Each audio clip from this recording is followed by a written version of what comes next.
Hola, buenas noches a todos. Hoy tenemos el honor de tener con nosotros a un invitado de lujo, Sami Eppel, analista político, periodista, investigador del Instituto para el Estudio de la Política y el Antisemitismo Global y miembro de la Sociedad Interamericana de Prensa, vicepresidente de Atzata Sheini.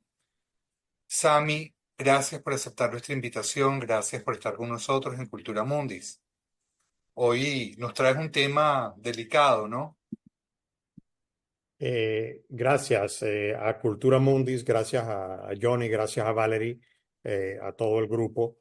Gracias por estar hoy aquí para conversar sobre un tema eh, difícil, complicado, eh, pero necesario.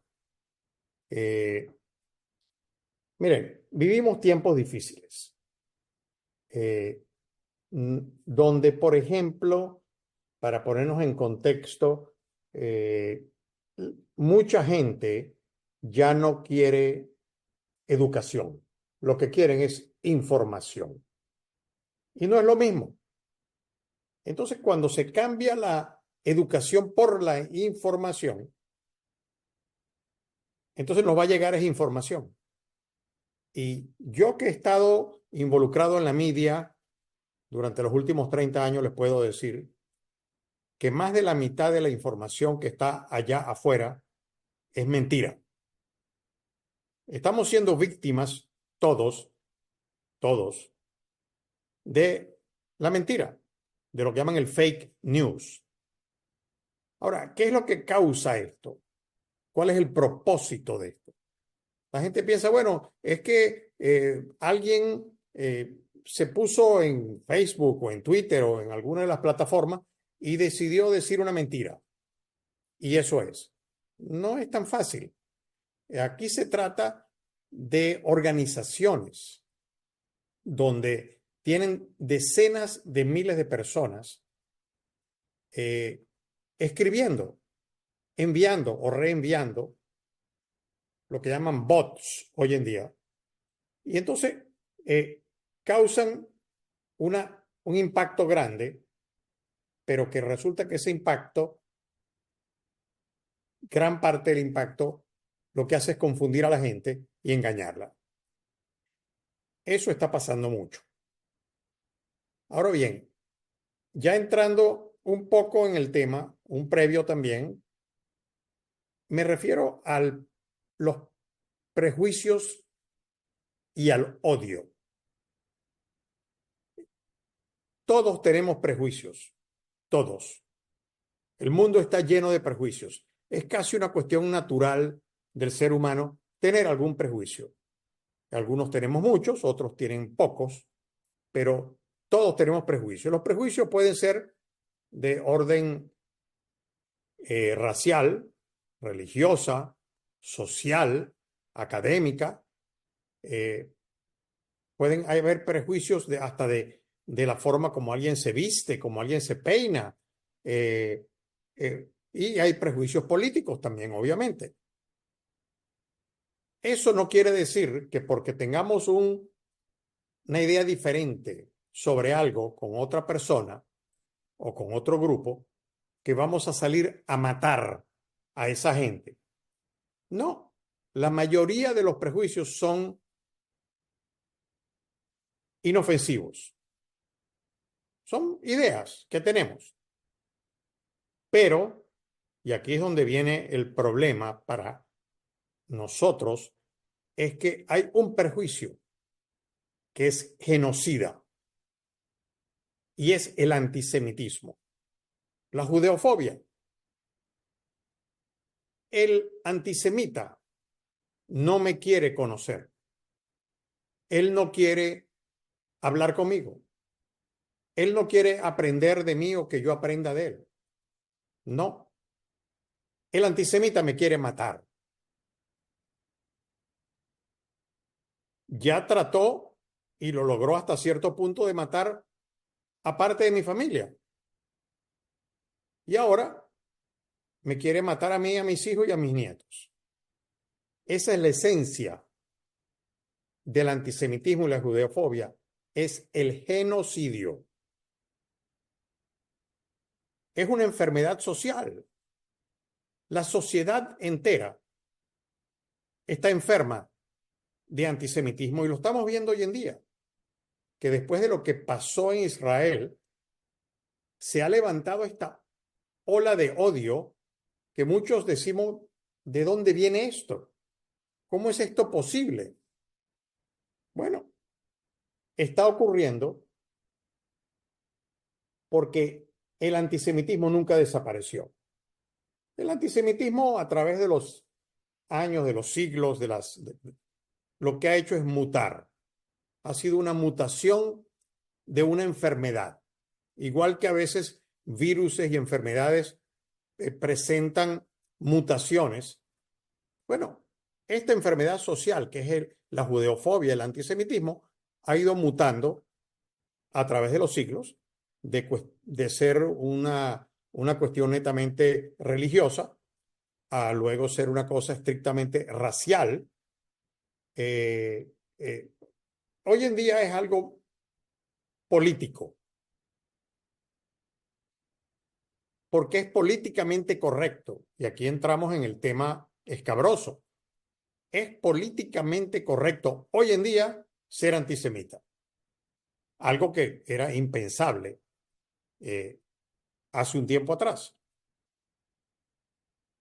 Ahora, ¿cómo se manifiesta esto y, y por qué se les ha hecho, digamos, más fácil a los enemigos de la humanidad, los enemigos del pueblo judío, a llevar adelante esta campaña anticivilizatoria? Porque de verdad lo que estamos viendo es una campaña para terminar con la civilización occidental o con la civilización judeocristiana como la conocemos. Porque el que trata de entender esto desde el punto de vista de la civilización no lo entiende. Dice, bueno, ¿por qué está pasando lo que está pasando? También, esto, hay un paralelismo hoy en día que me es muy preocupante y debería ser preocupante para todos, que es el paralelismo de lo que está pasando hoy en día y lo que ocurrió en la Alemania de los años 30. Yo no digo que sea directamente comparable, pero es paralelo. Porque veamos,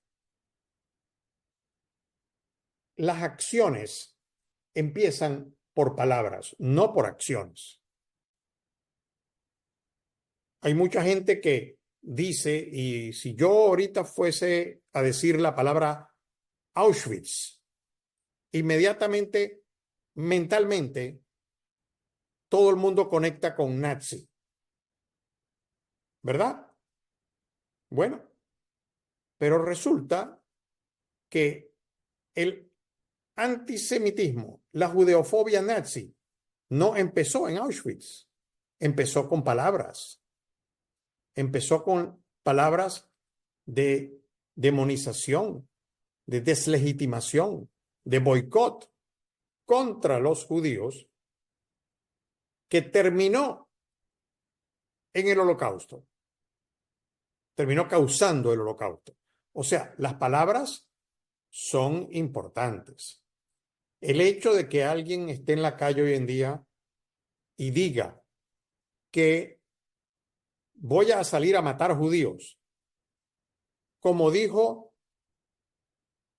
Kamani James, el que llevó adelante el líder de las manifestaciones en la Universidad de Columbia, en Nueva York. Él dijo que a los judíos había que matarlos y dijo públicamente que los judíos teníamos suerte, lo dijo enfrente de la universidad, que los judíos teníamos suerte de que él ese día no se sentía con ganas de ir a matar judíos. Imagínate. ¿Qué hizo la Universidad de Columbia? en vez de expulsarlo, lo suspendió. Y es posible que esa suspensión sea suspendida a su vez. Entonces, las palabras son importantes. Si alguien te dice que te va a hacer daño, mejor creerle, porque, porque lo pueden hacer y lo van a hacer. Ahora bien, lo que está pasando hoy en día en Israel y en el mundo judío con el tema del antisemitismo tiene mucho que ver con los nazis. La ideología salafista, la ideología de Hamás, es la ideología de la hermandad musulmana. Y la hermandad musulmana, que fue dirigida antes de su muerte hace unos años atrás por Yusuf al-Qaradawi, por cierto, refugiado en Qatar, que era donde él vivía, porque él estaba sancionado básicamente en todos los países del mundo, incluyendo los países árabes, pero Qatar lo aceptó. ¿Qué decía Yusuf Qaradawi, cabeza de la hermandad musulmana, padre de Hamás, prácticamente? Él decía que el deber de cada musulmán creyente era continuar el trabajo de Hitler. Él lo decía. ¿Y qué pasó? Bueno, aquí tenemos hoy en día organizaciones genocidas que están tratando no solamente de atacar el Estado de Israel, sino de matar la mayor cantidad de judíos posible. Ahora, al principio yo había dicho prejuicios y odio. ¿De dónde viene el odio? Ningún niño nace odiando. Los que tenemos hijos y nietos sabemos que nuestros hijos y nuestros nietos nos quieren de manera natural y nosotros los queremos a ellos de manera natural. El amor es natural, pero el odio tiene que ser enseñado. Escuchen bien, el odio tiene que ser enseñado porque ningún niño nace odiando. Y lo acabamos de ver hace 7 meses atrás en eh, en el ataque sadístico, terrible, de los palestinos de Hamás en el sur de Israel. Esos que atacaron, esos miles de jóvenes palestinos que atacaron a los pueblos en la frontera de Israel, con Israel, tenían una edad media de 21 años. 21 años. Si nos ponemos a hacer números, en el año 2007, cuando Hamás se hace cargo, toma por asalto el gobierno de Gaza e instituye un régimen teocrático basado en los principios de la hermandad musulmana. Estos muchachos, ahora convertidos en monstruos, tenían 4 años o tenían 5 años. Ellos no odiaban a los judíos porque no conocían a ningún judío, básicamente. Y sin embargo, fueron capaces de cometer unos actos atroces que son hasta difíciles de creer que un ser humano pueda llevar a cabo semejante barbaridad. Y lo hicieron. Pero no solamente lo hicieron porque eran soldados o los habían entrenado No, lo hicieron por convicción. Ellos disfrutaron el violar, el quemar niños, el torturar gente, el llevarse gente rehén. Ellos lo disfrutaron, pero no solamente lo disfrutaron ellos se lo comunicaron a sus familias, los llamaban por teléfono y les decían: acabo de matar 10 judíos, papá y mamá. Y papá y mamá le decían, lo felicitaban. Y los que morían, porque obviamente algunos murieron en combates ahí, son considerados hoy en día como mártires, en vez de ser considerados como unos criminales sádicos. Resulta que los consideran mártires. Ahora bien, ¿qué está pasando en el mundo? ¿Por qué el mundo se está contagiando con esto? ¿Qué es lo que está pasando? Les voy a llamar la atención sobre algo que pasó en la Universidad Metropolitana de Ciencias de la Educación de Santiago de Chile. El jueves pasado, hace apenas 4 días, donde los grupos de estudiantes hacen un comunicado. Ya no es simplemente como lo que hemos visto en otras universidades con griterías y pancartas y slogans. No, ahora es un comunicado escrito donde señalan el origen criminal de Israel, acusan a Israel y a los sionistas de criminales e infanticidas. Ya viene el tema de la... Y aquí viene la guinda de la torta. Y demandan que profesores judíos que dan clase en esa universidad sean expulsados. Entonces, ya estamos entrando en un tema donde donde viene el paralelismo con la Alemania nazi, donde se quiere limpiar, donde se quiere cancelar a judíos que son profesores de la universidad.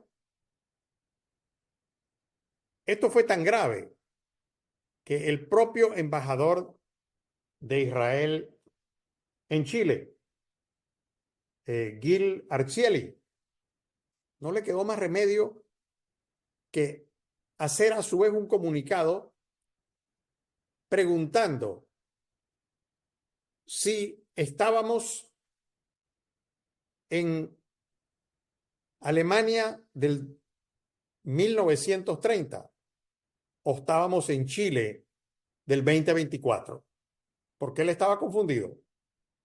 Imagínense, un embajador de Israel. Ahora bien, gran parte de todo esto viene, y me refiero, cuando digo todo esto, me refiero a esto que está pasando en los campus americanos y del mundo entero, porque esto está pasando, esto es un movimiento mundial, movimiento muy bien financiado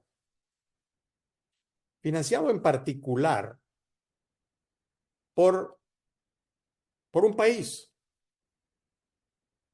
Hay varios países involucrados, pero hay un país que provee el cash, que provee el dinero, porque tiene fondos ilimitados. Me refiero a Qatar. Qatar es un mini país con 300.000 ciudadanos. Eso es todo. El resto de los que viven allá en Qatar son empleados. Algunos son casi esclavos. Pero los únicos que tienen derechos en Qatar son 300.000 personas, que son los ciudadanos.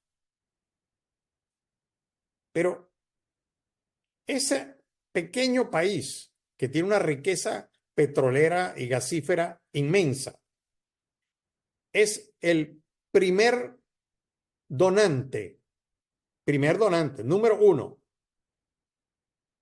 de las universidades norteamericanas. ¿Qué tal? ¿Por qué? ¿Ellos están acaso interesados en, en la academia? ¿Están interesados en aprender algo? ¿Están interesados en... No, están interesados en lo que se llama hoy en día soft power, o sea, lo que llaman el poder suave. Es más, vamos a ganar poder a través del dinero. Eso es lo que ellos están haciendo. Al ser el número uno donante de universidades norteamericanas y también de muchas universidades en Europa. Ahora, algunos creerán que eso, bueno, pues es porque esa gente son buena gente. Ellos les gusta donar dinero. No, ese dinero viene con condiciones. Eso no es que simplemente yo te voy a donar, como en el caso, por ejemplo, de Texas A&M, que recibe 1.3 billones, billones con B, de dólares de Qatar. Y entonces uno dice, bueno, pero ¿por qué precisamente se escoge esa universidad? ¿Por qué Texas A&M? Hay otras más. Estamos hablando de Cornell, estamos hablando de Yale, estamos hablando de otras universidades importantes. Ellos siempre escogen universidades élite, porque no es que ellos con ese dinero inmenso que le mandan a las universidades, ellos tienen una regadera prendida, donde le dan a todo el mundo. No, ellos escogen universidades élites y a esas universidades les donan inmensos fondos, inmensos. Claro, esos fondos inmensos son para ganar la influencia, no solamente para establecer centros islámicos, no, son para ganar poder. En el caso particular de los contratos que se firmaron, que el reino de Qatar firmó con, por ejemplo, con Texas A&M, es secreto. Y Qatar es dueño de los resultados de los proyectos científicos que ellos estén financiando. ¿Qué tal? Y resulta que Texas A&M, que ahora, por cierto, tuvo que romper el arreglo, pero lo rompió porque se le iba a presentar un problema judicial. ¿Pero por qué lo rompe? Por eso. Pero en el arreglo se decía que los resultados de las investigaciones eran de Qatar. Resulta que Texas A&M es la universidad que más investiga sobre los temas atómicos y misilísticos en los Estados Unidos. Recibe grandes contratos de, eh, del gobierno americano, del Departamento de Defensa. Y entonces se inmiscuye Qatar ahí para tratar de qué? Para tratar de obtener información. 300.000 personas en Qatar tratando de manejar el mundo y obviamente financiando la ideología salafista criminal de la hermandad musulmana. Qatar, que obtuvo su independencia en el año 71, está basado en la ideología de la hermandad musulmana. Bien, ahora en el tema de las manifestaciones como tales. Yo le voy a pedir a Johnny que nos muestre una lámina que yo le envié, que es la única que voy a mostrar, porque lo dice todo. Esto que ustedes están viendo dice todo lo que hay que decir. ahí dice globalize the intifada. ¿Qué es la intifada? La intifada fue la supuesto levantamiento popular, que no era popular porque eran atentados terroristas, que se llevaron a cabo en Israel por terroristas de Hamás, que venían no solamente de Gaza, sino que venían también de Judea y Samaria, y que asesinaron a más de 2.000 judíos en bodas, en restaurantes, pizzerías, en autobuses, en centros comerciales, en la calle. Esa fue la intifada. Fue una arremetida criminal que mató 2.000 personas indiscriminadamente. Niños, mujeres embarazadas, no importaba nada. La idea no tenía, al igual que no tenía lo que ocurrió el 7 de octubre pasado, no tenía ninguna intención militar, sino lo que tenía era una intención genocida. Y ahora vemos que esta pancarta que le estamos mostrando aparece en casi todas las manifestaciones en el mundo entero, en particular Estados Unidos e Inglaterra, esta que está en inglés. Globalizar la intifada. ¿Qué es lo que se está pidiendo? No hay que hacer mucha, no hay que meterle mucha cabeza a esto. La intifada, movimiento para asesinar y lograron asesinar más de 2.000 judíos durante la intifada. Ahora dicen vamos a globalizarla. ¿Qué significa?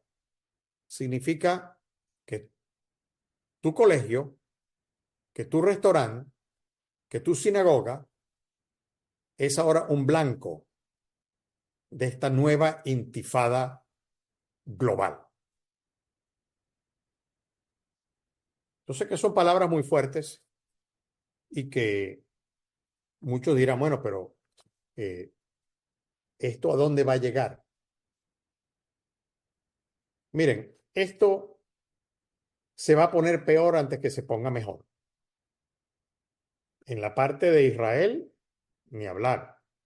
O sea, lo que hemos visto hasta ahora, indistintamente de que mucha gente en Israel aparentemente están llevando su vida de manera normal, pero Israel está en guerra, en una guerra tremenda en el sur, pero una guerra aún mucho más mortífera, potencialmente más mortífera en el norte. ¿Por qué? Bueno, porque Hezbollah, que está radicada en el sur del Líbano y en otras partes del Líbano también, es parte del gobierno del Líbano,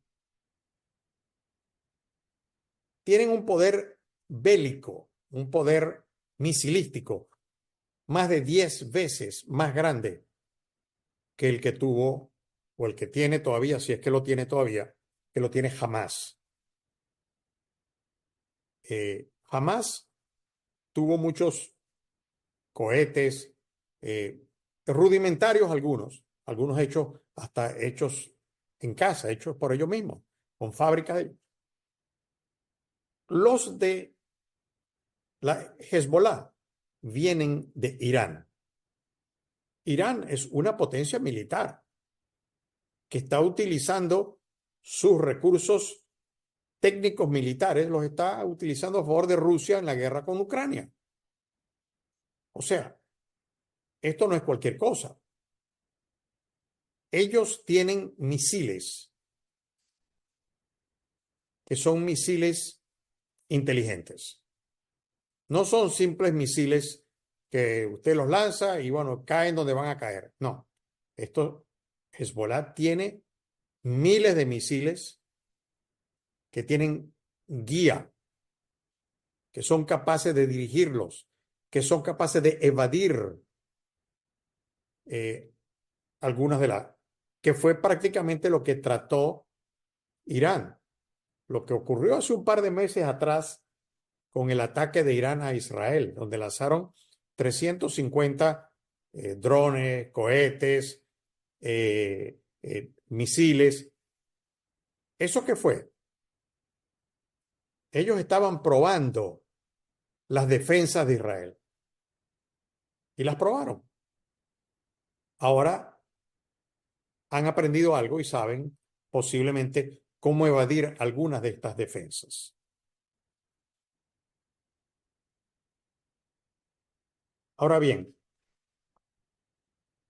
lo que está pasando en las universidades, no solamente de Estados Unidos, sino de otros países, es que estamos viendo algo que yo llamaría la revolución de la ignorancia, que es básicamente esto que estamos viendo en pantalla también.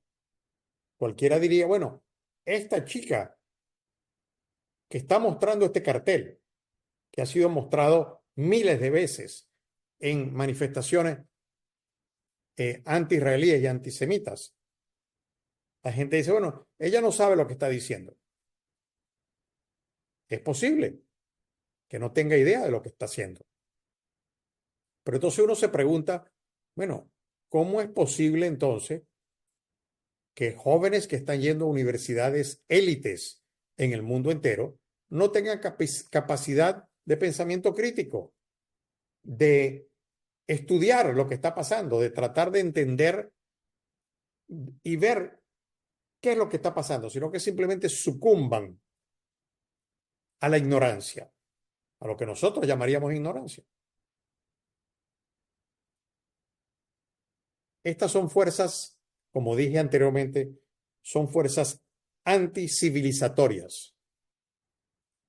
Y mucha gente dice, bueno, pero es que aquí están, por un lado, la izquierda y por otro lado están los islámicos. Y muchos nos preguntaremos, ¿cómo es posible que dos ideologías tan disímiles como la izquierda radical por un lado y el islam radical por otro lado, estamos hablando de izquierda y fascismo, es fascismo islámico? ¿Cómo es que están unidos en esto? Bueno, tenemos que entender que están unidos por el odio. El cemento que los mantiene juntos es el odio. Es el odio al judío. Por eso es que muchos estamos confundidos, estamos que no entendemos lo que está pasando. Ese odio que se viste a sí mismo como que fuese una causa social. Esa interseccionalidad que estamos viendo es el resultado de más de 30 años de trabajo en universidades. Los profesores, que son los que han enseñado a estos muchachos, ¿de dónde vienen? Vienen de otros profesores de izquierda en su momento que escogían, porque el profesor de una universidad, el profesor titular, escoge quién va a ser su profesor auxiliar. Y el profesor auxiliar simplemente se contagia del profesor titular porque él quiere ser en un momento, él quiere llegar a ser profesor titular. Entonces, este es un círculo vicioso académico donde radicales escogen a los profesores auxiliares para que eventualmente sean profesores titulares, y eso es lo que tenemos hoy en día.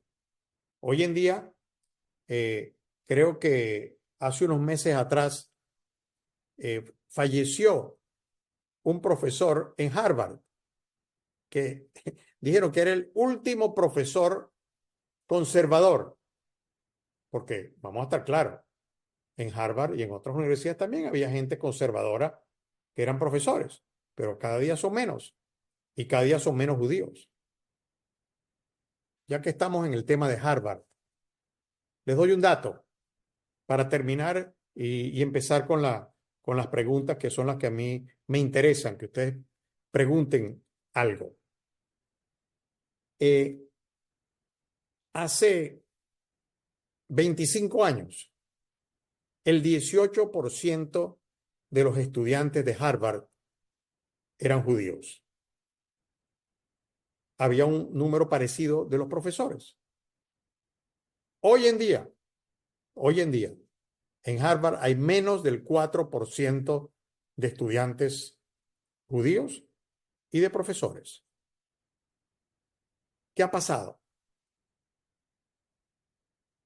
Nos han ido limpiando, nos han ido cancelando y no nos hemos dado ni cuenta. Todo esto parecía como muy bien, porque los profesores que a ellos no les gustaban, simplemente cuando les llegaba el momento de la jubilación, muchos profesores pueden optar por jubilarse y otros optan por quedarse. Bueno, a los profesores que ellos no querían, les daban algo así como una cajita feliz, les daban más dinero para que se retiraran y se fueran. Se manejó con dinero. Ahora, para terminar con el tema de las universidades, que es un tema increíblemente absurdo, hay un solo dato que dice, bueno, pero todo esto, esta repartición en las universidades de dinero, eh, montones de dinero que se hacen, eh, ¿quién hace esto? O sea, tiene que tener, hay un cerebro detrás de esto, esto no es, lo hay, lo hay. El cerebro se llama Sheikh Abdullah bin Ali Al Thani, director número 4 en la lista de directores de la Universidad de Georgetown en Washington. Ese es el centralizador de toda esta trama. Ese señor, Abdullah bin Ali Al Thani, es hermano del emir de Qatar,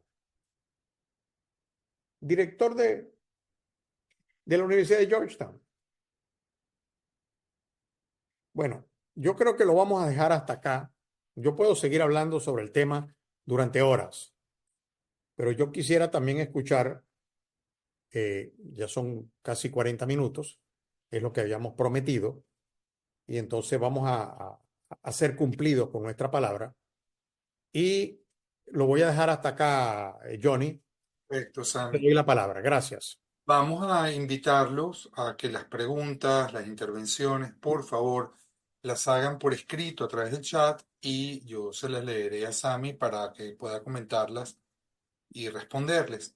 Sami, yo como profesor universitario, como persona que está ligada a la comunicación, algo que me ha impresionado muchísimo, y tú haces esta intervención mientras los participantes se animan a escribir alguna pregunta. Eh, Me llama mucho la atención cuando uno menciona que no es el pueblo palestino, que es Hamas, o cuando se habla, por ejemplo, de lo que ocurrió en el ataque, en los asesinatos perversos, en las drogas con las que estaban estimulados estos seres que fueron a perpetrar esos crímenes. Con toda esta propaganda, eso no tiene peso, sino es tan fuerte el trabajo que se ha hecho que lo que pesa es el, el discurso sembrado. Entonces, lo estoy mencionando porque aquí hay varios colegas psicólogos míos entre los participantes y es todo un tema. Es todo un tema como aquí se puede aplicar incluso el tema de la banalidad del mal. Por eso el tema el título que tú elegiste, el próximo holocausto, como advertencia, que sé que algunos incluso te lo han enfrentado, pero creo que no es nada. Es una advertencia que nos estás haciendo. Ciertamente, Johnny. estos monstruos que salieron de Gaza eh, eran todos palestinos o son todos palestinos. La gente dice, bueno, pero es que Hamás no es Palestina. A mí me es difícil separar una cosa de la otra por una cuestión muy sencilla. Yo entiendo que no todo palestino es Hamás, pero todo Hamás es palestino. Y entonces esta glorificación del mal, esta, esta terrible eh, eh, forma de enfrentar esto, de llamarlos mártires, de llamarlos, de felicitarlos, de aplaudirlos, de repartir caramelos. Esto es algo terrible y por eso es que yo los llamo monstruos, porque estos jóvenes fueron enseñados a odiar y convertidos en monstruos y es lo que tenemos hoy en día. Sí, la cuestión es qué hacer frente a esto y qué hacer a nivel de trabajo que ya bastante se está haciendo, pero un poco para desenmascarar. Tenemos aquí unas intervenciones. Está Esther Chocrón que te pide que por favor continúes. Irene Moledú, una extraordinaria colega educadora a nivel universitario y psicóloga, nos plantea qué podemos esperar en Venezuela. Esa intervención de Irene es bien importante. Clara Exelbirt, ¿qué ha pasado con los dirigentes de las instituciones judías, algunas tan poderosas en Nueva York, los gobiernos dónde están? Y Carolina Gali, ¿quién o quiénes son los políticos estadounidenses que permiten, o más bien propician, esta actividad islámica en territorio americano? Yo quisiera sumar al comentario de Carolina mi sorpresa absoluta, porque yo estoy muy ligado o estuve muy ligado a Noruega y lo que acaba de pasar para mí fue un golpe bajo, ¿no? Para Venezuela, las instituciones dónde están los gobiernos de Nueva York y quiénes son los políticos estadounidenses, Sami. Mira, en Venezuela el gobierno no tuvo que romper relaciones con Israel porque ya las había roto en el año 2009. Entonces, digamos que no, nos ahorramos ese absurdo que ha ocurrido con otros gobiernos cercanos. Me refiero a Colombia y a Chile. Eh, También los gobiernos que se están sumando a algo tan increíble que, por cierto, ayer los castigaron. Me refiero a los surafricanos. La ANC, el African National Council, que es el partido de Mandela, sufrió una derrota tremenda en las elecciones en Sudáfrica por primera vez. Había sido el único partido. Y un partido que se había convertido en un partido antisemita, cuando Nelson Mandela no era antisemita. Es más, él fue amigo de los judíos. Sus abogados que lo defendieron durante sus juicios eran judíos. Y entonces, después viene este cambio y gobiernos extremos deciden acusar a Israel de genocidio, sin ni siquiera darse cuenta lo que significa la palabra genocidio y cómo se interpreta. Y de pronto aparecen otros países, en este caso latinoamericanos, apoyando eso. Es terrible. No quiero entrar mucho en el tema Venezuela, porque el tema Venezuela eh, me es muy difícil, porque fue mi país. Yo nací en Maracaibo, me desarrollé en Venezuela, y lo que ha pasado en Venezuela, pues obviamente me afecta. Ahora bien, ahora vivo en Estados Unidos hace 8 años y también me ha tocado estudiar el tema americano. Y el tema americano de los políticos en relación a las comunidades judías tiene siempre algo que ver con las elecciones. El político americano, y asumo que el político en otras partes también, lo único que está interesado una vez que está en el poder es seguir en el poder, ser reelecto. Y entonces estamos viendo cómo se está llevando a cabo este cambio dentro de los Estados Unidos. El que lo está llevando a cambio, desafortunadamente, es un judío, es Bernie Sanders. Bernie Sanders creó un partido político que muy poca gente conoce, que se llama Socialists of America, Socialista de América.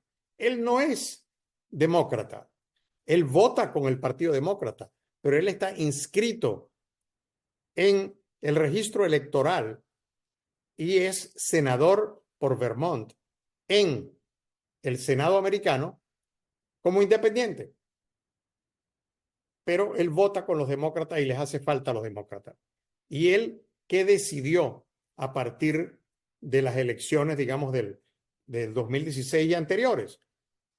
Era buscar erosionar el poder que él llama el poder judío dentro del Congreso americano.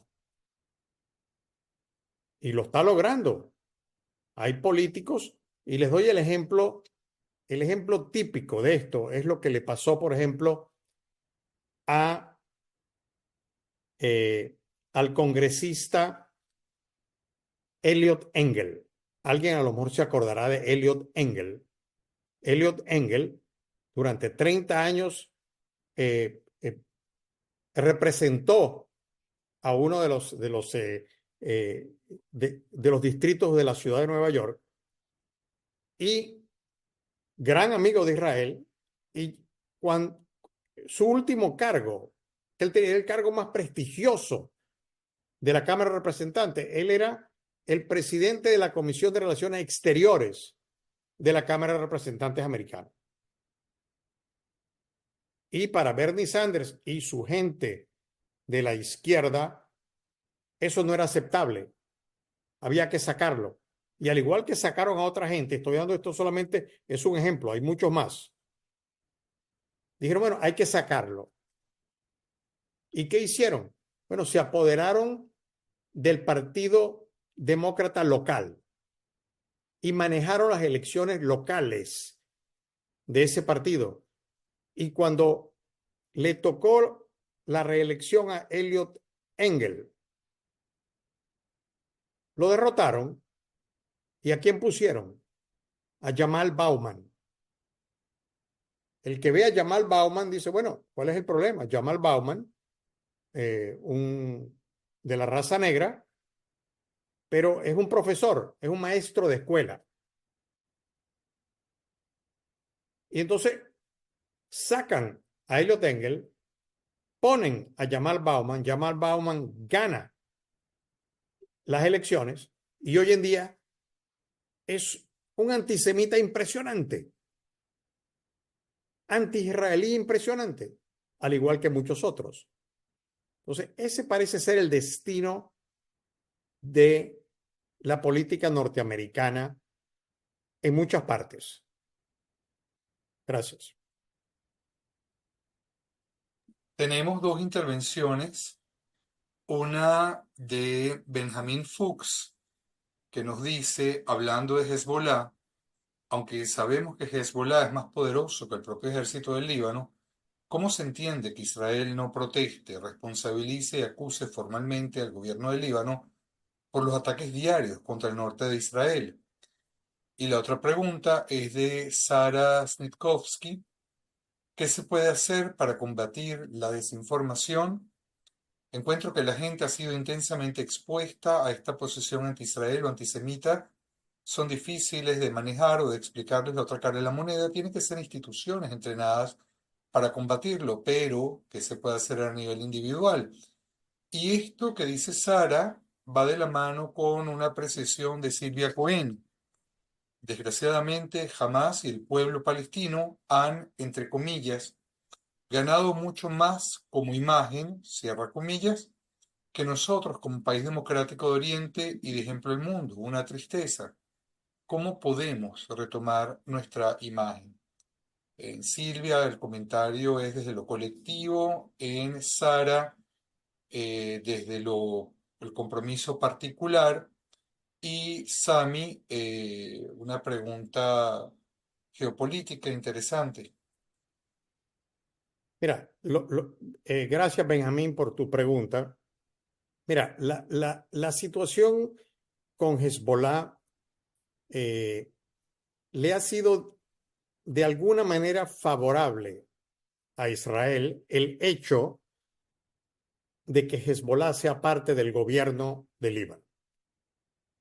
Porque Israel le ha dicho al Líbano, y se lo ha dicho claramente, a lo mejor no públicamente, pero se lo ha dicho, señores, si ustedes quieren convertir a Beirut en Gaza, ese es su problema. Lo van a hacer. Si ocurre una guerra abierta, todo el Líbano es blanco, igual que lo es hoy en día en cualquier sitio que se esconda alguien de Hamas en Gaza. Es blanco para ser atacado por Israel. Va a ocurrir lo mismo en el Líbano. Entonces, eh, por eso creo yo, es que el Hezbollah se ha circunscrito al lanzamiento de cohetes permanentemente. Lo hacen todos los días, ya han matado mucha gente. Israel simplemente responde con un bombardeo hacia el otro lado.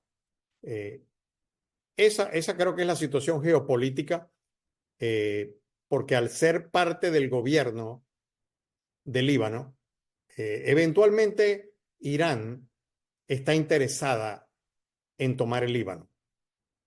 Si Hezbollah se hace dueña del Líbano, que ya en parte lo es, porque el ejército de Hezbollah es más poderoso que el ejército libanés. Entonces, eh, se estaría completando lo que se llamaría la media luna roja desde Irán hacia el Mediterráneo. La parte de Sara, lo de desinformación. Mira, el combate contra la desinformación es muy complejo. Yo expliqué antes que había un problema de educación contra información. Esto no se soluciona de un día para otro, y yo creo que esto es algo generacional.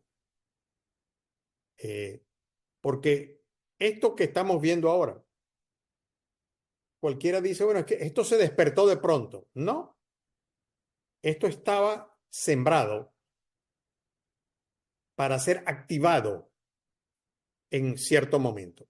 Lo activaron ahora para tratar de salvar a Hamas, para tratar de salvar la derrota de Hamas. Y obviamente banalizando la tragedia, el terror, el sadismo que fue el 7 de octubre. Y Silvia, mira, yo lo dije, Silvia, no hay, a mí me es difícil hacer una diferencia. Claro, ese soy yo entiendo que mucha gente la pueda tener. Me es difícil hacer una diferencia entre Hamas y los palestinos. Yo tengo amigos palestinos, supuestos amigos palestinos. Ahora ya no sé si son amigos míos, porque tenemos que recordar que durante el Holocausto, el primero que te denunciaba era tu vecino. A lo mejor había sido tu vecino por 20 años y había sido supuestamente tu amigo, y y los hijos jugaban juntos, etcétera. Y él, para quedarse con tu propiedad, con tu casa, con lo que sea, te denunciaba con los nazis para que te desaparecieran. Entonces, ya yo tengo mis dudas con respecto al tema palestino. Un tema de educación que si no se aborda de manera generacional desde ya, o sea, parte de cualquier plan de paz, si es que pudiese existir tal cosa, tiene que ser que no se permita la educación del odio a los niños. O sea, ¿a dónde están? Y digo yo, ¿y dónde están las organizaciones de niños del mundo? Hay organizaciones de salven a los niños, denle comida a los niños. ¿Y por qué no hay esas organizaciones de niños? ¿Por qué no dicen nada con respecto al envenenamiento de los niños por organizaciones terroristas? Gracias. Sami, tenemos una pregunta de Carolina Gali. ¿Qué papel juega George Soros en todo este movimiento? ¿Estará involucrado de alguna manera? Ciertamente, yo no estoy diciendo que George Soros esté a favor de lo que pasó el 7 de octubre en Israel. Eso yo no lo puedo creer, pero bueno, todo es posible. Pero de que él ha sido financista de muchas de estas organizaciones, sí, de Students for Justice in Palestine. Él fue, por ejemplo, en el caso de hace 4 años atrás, en el año 2016, en el verano, cuando murió George Floyd a manos de un policía. Entonces que se levanta esta gran ola que se llama Black Lives Matter, que por cierto es parte del conglomerado anti-israelí y antisemita de hoy en día.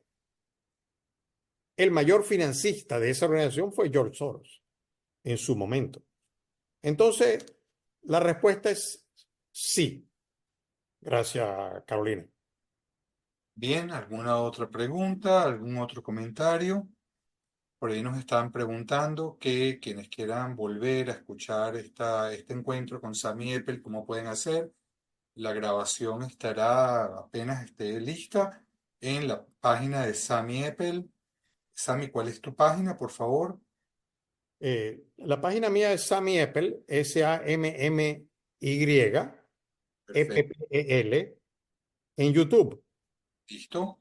En YouTube estará entonces en la página de Sami Eppel, en el canal de YouTube de Cultura Mundi y en nuestra página web, que los invito a seguirnos y las próximas actividades puedan también acompañarnos.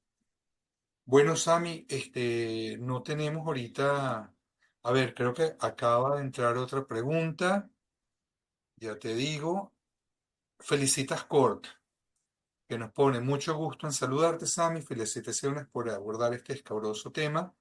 Cuando hablas de revolución de la ignorancia, sabemos muy bien que un antídoto poderoso es la difusión masiva de lo que representa el judaísmo. Ciertamente, estoy de acuerdo, pero vamos a estar claros.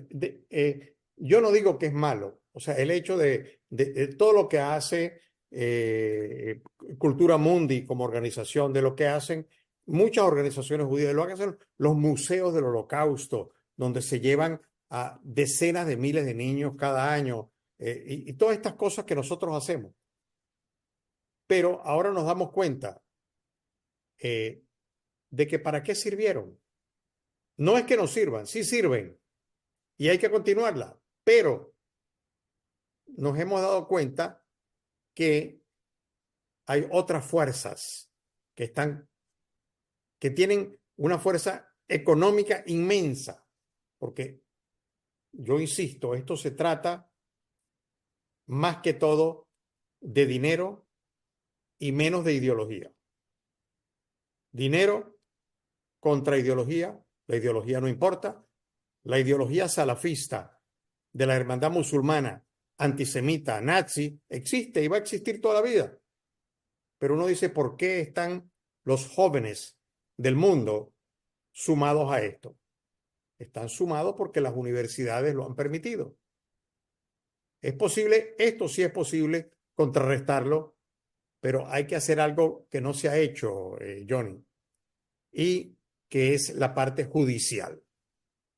No puede ser legal. O sea, el discurso de odio no es libre discurso, porque aquí se habla siempre de, bueno, free speech, free speech. Todo es libre discurso. Señores, si alguien dice que me va a matar, eso es hay que creérselo. Ahora, en Estados Unidos, por ejemplo, al único que tú no puedes decir que vas a matar es al presidente de la República. Si tú dices eso, te va el servicio secreto a buscarte y te juician. Pero a todos los demás que estamos aquí, nos pueden decir cualquier cosa y no tenemos cómo atacarlo. Y yo creo que hay que poderlo atacar legalmente, porque si somos un país de leyes, tenemos que actuar dentro de la ley. Entonces, tienen que haber leyes para proteger a los ciudadanos del discurso de odio. Sí, Sami, ya para ir cerrando, hay un comentario que me deja preocupado y es un comentario de Dina Cooperstein. Porque Dina dice, muchas gracias, Sami y Johnny, muy clarificadora la charla y atención y descorazonadora ante todo. Y cuando tú y yo hablamos planificando esta charla, sabíamos que este tipo de comentario podía venir, pero la idea no es descorazonar, la idea es buscar alternativas y todos, entre todos, estar informados y poder saber hacer con todo esto, con lo que Sami hoy habló, porque como dice el dicho, y me perdonan el lugar común, en la unión está la fuerza y por algo se ha caracterizado siempre el pueblo judío. Sami, ¿qué puedes decirle a Dina, Aquí. ya para ir cerrando, y a todos en cuanto a lo descorazonador, por favor? Mira, Dina, gracias.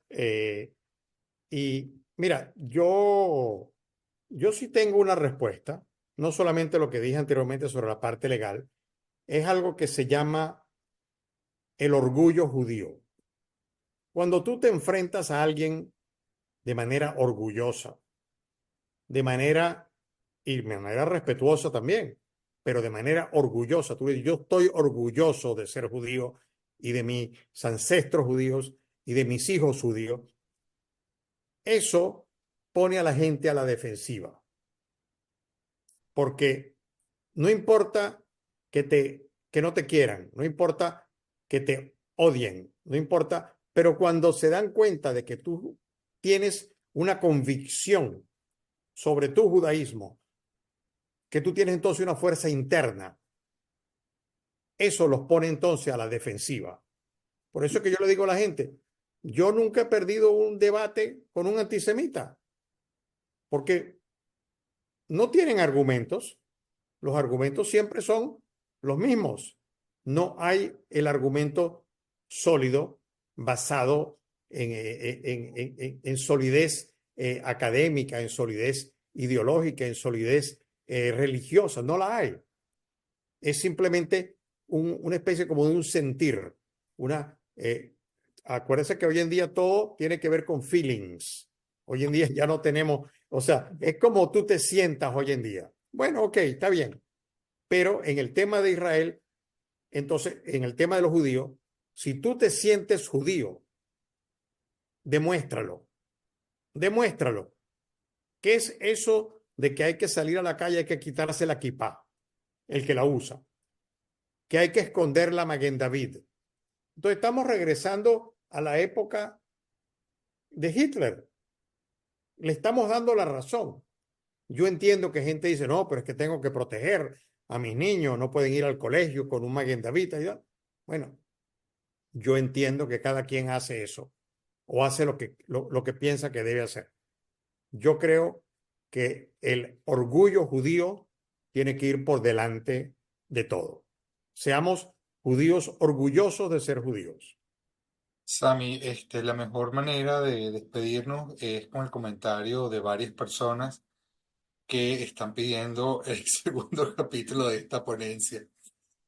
Así que lo dejo en tus manos. El canal de Cultura Mundis es tuyo cuando tú quieras, me dices y lo planificamos. Yo, mientras tanto, quiero a todos invitarlos a seguirnos. Pronto está con nosotros, esta semana empieza con nosotros Ariel Segal, nuestro querido Ariel, que todos lo conocemos, donde va a hablar de la influencia de todo esto en el cine en un mundo indiferente y también va a hablar del tema del antisemitismo. Y vamos a tener también a Luis Bont con sus charlas y a León Febres Cordero y esperemos aquí entre nosotros que Sami no nos escucha, un segundo encuentro con Sami, Muisadina Kaufman por su excelentísima charla. Sami, gracias, gracias a todos por acompañarnos y esperemos muy pronto poder estar juntos nuevamente y seguir conversando. Hasta la próxima.